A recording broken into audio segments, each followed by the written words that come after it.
तमिलनाडु में हुए हादसे को लेकर गृह मंत्रालय ने रिपोर्ट मांगी है। राज्य सरकार ने मामले की जांच के लिए आयोग गठित किया है। आयोग की अध्यक्षता रिटायर्ड जज करेंगे। भगदड़ को लेकर एक्टर विजय से हो सकती है पूछताछ। और कल रैली के दौरान भगदड़ के बाद 39 लोगों की जान चली गई थी। तो ये बड़ी जानकारी।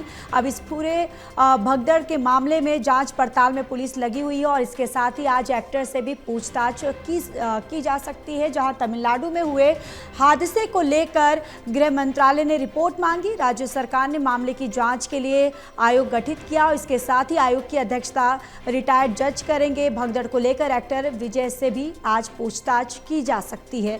कल रैली के दौरान भगदड़ के बाद 39 लोगों की जान चली गई थी और इस पूरे भगदड़ में कई लोग घायल हुए थे, जिसके बाद इस पूरे मामले की अब जांच पड़ताल के लिए आयोग गठित कर दिया गया है और राज्य सरकार ने मामले की जांच के लिए आयोग गठित किया और इसके साथ ही आज रिपोर्ट भी मांगी गई है। और इसी खबर पर ज्यादा जानकारी के साथ असिस्टेंट एडिटर ललित नारायण कांडपाल हमारे साथ जुड़ चुके हैं। ललित, क्या कुछ अभी अपडेट है?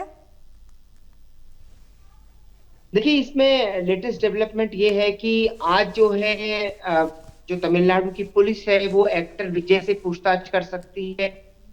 और इस वक्त जो स्क्रीन पर तस्वीरें दिख रही हैं वो बता रही है कि साफ तौर पर कि कल किस तरीके से रैली में जहां केवल 10,000 लोगों के आने की उम्मीद थी, वहां पर तकरीबन 30 से 35,000 लोग आ गए। और उसी का नतीजा हुआ कि हमने देखा कि उसी का नतीजा था कि लगातार जो है भगदड़ मची और तकरीबन 39 से ज्यादा लोगों की मौत हो गई। अब इस पूरे मामले पर जो है गृह मंत्रालय ने रिपोर्ट मांग ली है। गृह मंत्रालय का साफ तौर पर कहना है कि जिस तरीके से ये पूरा मामला हुआ है उस पूरे मामले में उन्होंने राज्य सरकार से पूछा है कि इसके बारे में आप एक विस्तार से रिपोर्ट दीजिए। वहीं दूसरी तरफ जो थी, प्रधानमंत्री से लेकर गृह मंत्री अमित शाह तक सभी ने इस पूरी घटना को लेकर दुख जताया है। जी बिल्कुल। और ललित, जिस तरीके से इस पूरे रैली में जिस तरीके से भगदड़ मची, 39 लोगों की जान गई, बताया जा रहा है कि कई लोग घायल भी हुए, लेकिन क्या ये आंकड़े आगे और भी बढ़ सकते हैं? बिल्कुल। देखिए, अभी भी 98 लोग जो है अस्पताल में भर्ती हैं।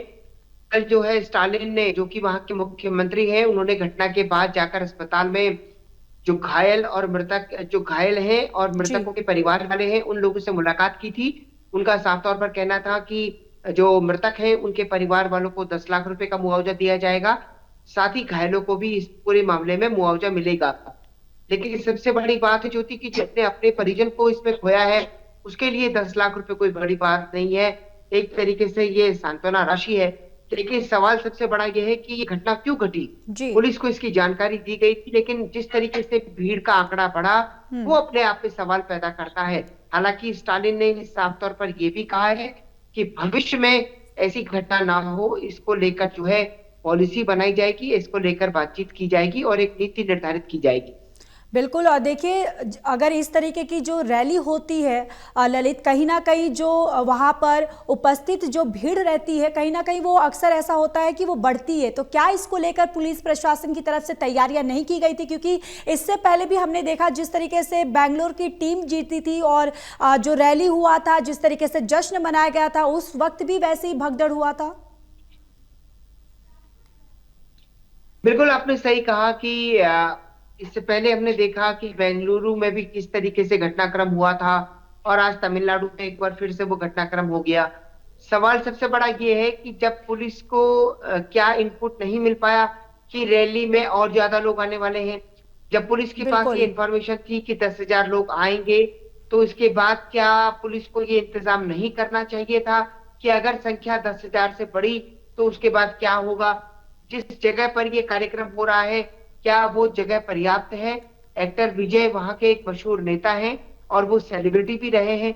तो ऐसे में स्वाभाविक तौर पर बात यह है कि जब कभी भी उनकी रैली होती है तो उसमें भीड़ आएगी ही आएगी। और दक्षिण भारत में अभिनेताओं की रैलियों को लेकर हमेशा से ही भीड़ देखने को मिलती है, क्योंकि वहां पर एक तरीके से फिल्मी सितारों का एक तरीके का अलग क्रेज है। तो कुल मिलाकर के सवाल जवाब तो जहां एक और एक्टर विजय से होंगे, वहीं दूसरी ओर राज्य की पुलिस को भी जवाब देना होगा। हालांकि कल डीजीपी ने इस पूरे मामले में अपनी बात रखी है, लेकिन अब सवाल सबसे बड़ा महत्वपूर्ण यही है कि किस तरीके से आगे इसमें डेवलपमेंट होती है और केंद्र सरकार जो है लगातार नजर बनाए हुए है, राज्य सरकार के लगातार संपर्क में है। जी। जी बिल्कुल। ललित, ये जो आयोग गठित किया गया है जो जांच पड़ताल करेगी, आखिर आज विजय एक्टर को उनको कब तक बुलाया जा सकता है पूछताछ के लिए? देखिए अभी ज्योति समय तय नहीं है, लेकिन ये कहा जा रहा है कि इस पूरे मामले में जो आयोग बना है, देखिए आयोग बना है तो मुझे लगता है कि अगले एक दो दिनों में जो है इस आयोग की डिटेल पूछताछ होगी, क्योंकि जी पुलिस के पास वीडियो एविडेंस से लेकर जो प्रत्यक्षदर्शी हैं उन लोगों के बयान तो होंगे ही। तो आयोग जब काम करता है तो वो अपना एक अभी आयोग की घोषणा होगी कि उस आयोग के जज कौन है, और उसके अलावा जो है उनके साथ कमेटी में और कौन कौन रहेंगे। उसके बाद वो आयोग अपनी जांच की रिपोर्ट जो है अगले कुछ दिनों में या 10-12 दिन में या एक हफ्ते में जो है राज्य सरकार को सौंपेगा। और ये तो बताएगा ही कि इस घटना में क्या लैप्सेस थे, साथ ही वो ये भी बताएगा कि भविष्य में इस तरह का घटनाक्रम ना हो, जी उसके लिए किस तरीके के उपाय किए जा सकते हैं। जी बिल्कुल। चलिए ललित, आप बने रहिए, मैं लौटूंगी।